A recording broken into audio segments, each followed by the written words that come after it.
As a responsible and ethical learner, I will uphold personal integrity by not engaging in any form of cheating, unauthorized collaboration, fabrication, falsification, or any other act that compromises the integrity of this skills testing recording. Before going into my patient's room, I'm just going to be checking if there is any contraindications before performing this procedure, such as nasophacial trauma, surgery, elevated coagulation at times, thrombocytopenia and such. And then also we want to verify that there is an indication for this or need for this, such as ineffective airway clearance or altered breathing pattern, and it looks like the patient is having those symptoms. So I'm going to go ahead and head into my patient's room. Hi Mary, I'm Tiara. I'm going to be your nurse today, and then we just want to make sure we apply privacy. And hi Mary, so today what we're going to be doing is or sectioning your nasal passages, and then this is just to allow to clear up that excess mucus congestion that you've been having that's been increasing your work of breathing today. And so we'll just be taking a suction tubing down your nasal passages. And do you have any questions for me? No? And would you like any pain medication before we begin? No? Okay.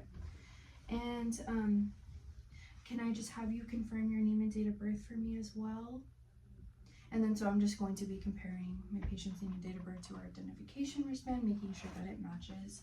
And then next, what I'm going to be doing is obtaining a set of vital signs and completing a respiratory assessment. So I'm going to be leaving my patient on continuous pulse oximetry for this. And hey Mary, so what I'm going to be doing is placing my stethoscope on different points of your chest, and each time I'll just have you take a deep breath in and out. I'm going to be assessing your lung sounds, so I'll just be doing that here, and then also just noting any signs of cardiac arrhythmias, any signs of hypoxia or hypercapnia as well, increased end tidal volume and such. And so after doing the respiratory assessment, I'm just going to go ahead and hyperoxygenate my patient. So this would be, we just make sure that this is like in a proper fitted, and then also just turning up the oxygen and turning on my suction, and also just making sure to gather my supplies. So I'm performing hand hygiene now. And I want to make sure that I get my patient up to the proper working height. And then lowering the side rail here.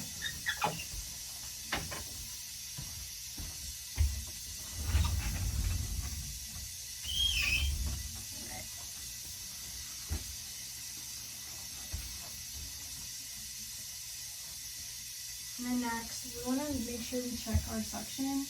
This doesn't allow me to adjust it, but we want it in between 80 and 150 for proper pressure of suction.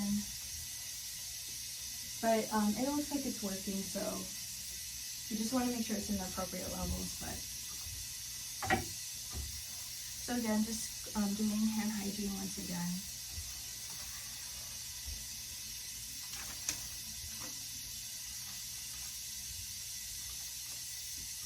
And to just get this out of the way. And then here, just for making sure not to touch the inside, we're just going to be putting our sterile water in.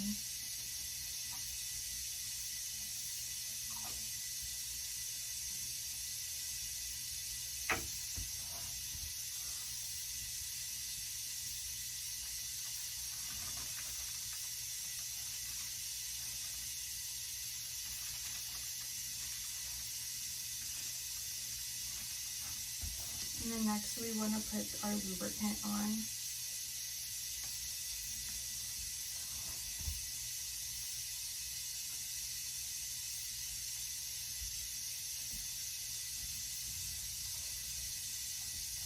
And then next I'm going to apply my gloves.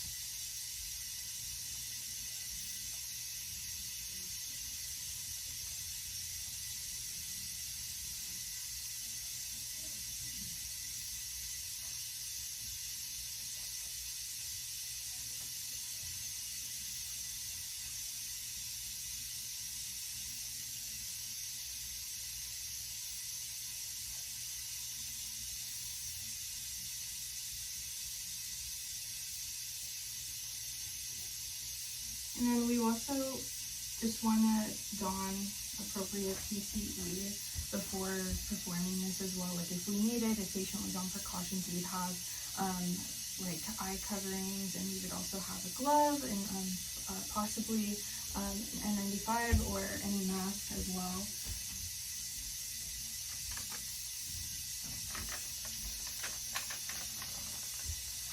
And this is trash, so I'm just gonna drop it.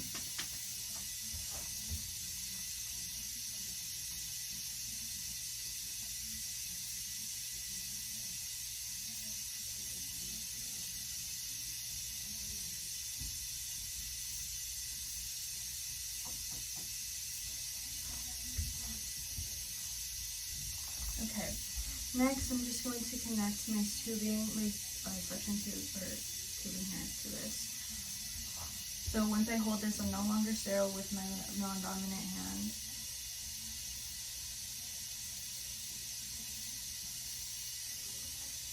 Alright, and then next we just want to flush the tubing.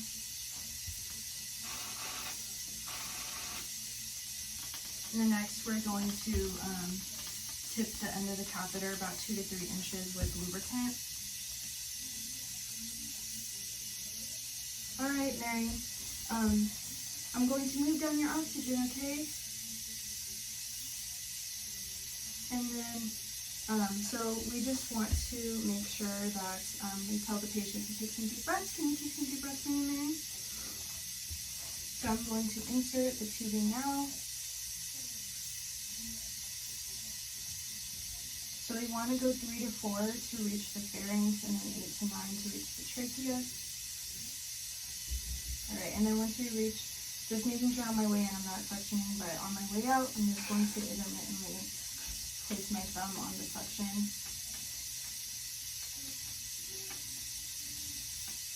And then if I was going to do the other nostril, it looks like there is no need for this, but we want to wait 30 to 60 seconds in between each. And then we want to make sure to flush the tubing and also coat the catheter again and have the patient take some deep breaths. So while I'm doing this, I would just have been noting any changes to my patient's like pulse oximetry, any signs of hypoxia, cardiac arrhythmias, and also just noting the work of breathing as well. But now since we're done with this, I'm just going to coil this in my dominant hand. Take this off. Applying my patient's oxygen back on. And then also, we're going to just lower the oxygen once again, just to the appropriate level. And then also turn off the suction. And then we want to remove our gloves.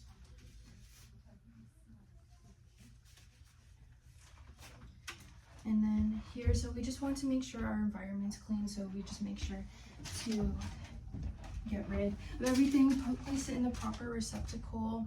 And also, if my patient needed continues, we would leave this on, but I'm just going to take it off. And we'll also perform another respiratory assessment. So I'm just going to be listening to my patient's lung sounds again. Have her take some deep breaths for me. And it looks like it has worked, and her work of breathing has improved. So we're just going to clean up our environment, raise the side rails, bed in lowest position. And next, we would just have call light in place, so bed is locked. And we'd also just want to make sure we document this procedure, like noting my patient's tolerance to this, and also sputum characteristics as well.